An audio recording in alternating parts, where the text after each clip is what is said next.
Good morning. My name is Mary Castle. My student ID number is 1009800. Today I'm going to be talking about the housing crisis in Milwaukee, in particular the housing complex crisis that we have in Milwaukee, and the perception that people may or may not have about people who live in the housing complexes that are created by the city and county of Milwaukee. I worked for 12 years for the Milwaukee Boys and Girls Club.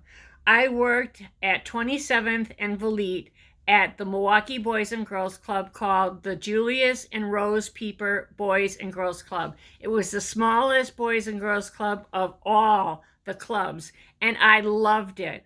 I loved it because it was a family. I got to know every single person, every single club member on a personal level. Not only did I get to know the club members, I also got to know the families on a personal level. Because we were so small, families saw the club as a clearinghouse for everything from what to do when they would get notices from the city or from the county, or if they would become entangled with the legal system, what it is or what they could do, how they could get out of it. Did we know numbers for legal aid? Did we know anyone that they could contact? Did we have any numbers? And by the way, we did. So we would always hook them up with people that we knew so that we could help them with whatever legal problems they may or may not have. And we would always help them in any way, shape, or form. We also served as a meal resource for the kids and also for the other members of the family.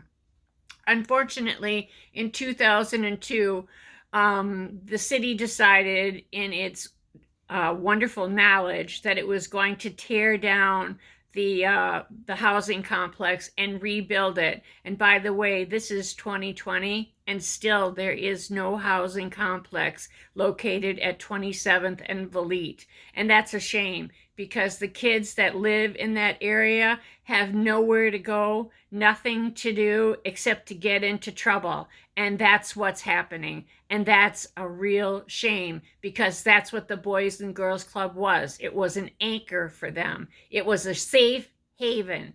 And that's what we were. We were a safe haven. Not only were we a safe haven, but we grew to love the kids and the families, and they grew to love us. They looked out for us, and we looked out for them. And in fact, if somebody were going to try to steal our cars, they would let us know so that our cars would not get stolen. So there really was a give and take between the people that lived in the community and those of us that worked there and then left at night and came back again the following day. Something that people need to know about the people who live in those projects is that they have the same goals for their kids as every other family in America. They don't want their kids involved in gangs or drugs, but it's almost impossible.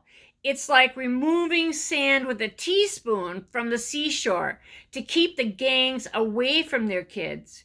Families in the projects are working hard to get out, to move away and into safer neighborhoods. That's the number one thing I heard. If I heard anything, I heard about how they had created a savings account so that they could create it takes a lot of money, first and last rent, moving costs. There's a lot involved in trying to move, and that's what these families were trying to do. And we even tried to help them whenever we could by donating our back labor when they did get enough money to help them by lifting the furniture and whatnot to help them to move to their new establishment, and also to celebrate when they did move.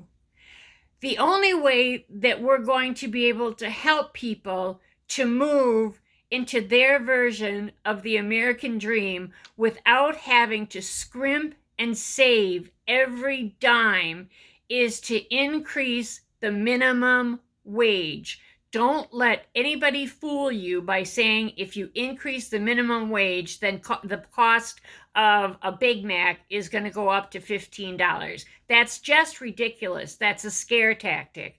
If anything, there's going to be a lot more disposable income in the economy, and there will be a lot more money to spend by people who didn't have money to spend before. And they also will have money that they can easily save so that they too can gain what they need to become a part of the American dream, which is to get a house, to put a nail in a wall and know it's their wall and their nail and their kids and their safe block. So that's what I have to say about the housing complex, the increase in the minimum wage, and what it is to have the American dream. Thanks for listening. Bye-bye.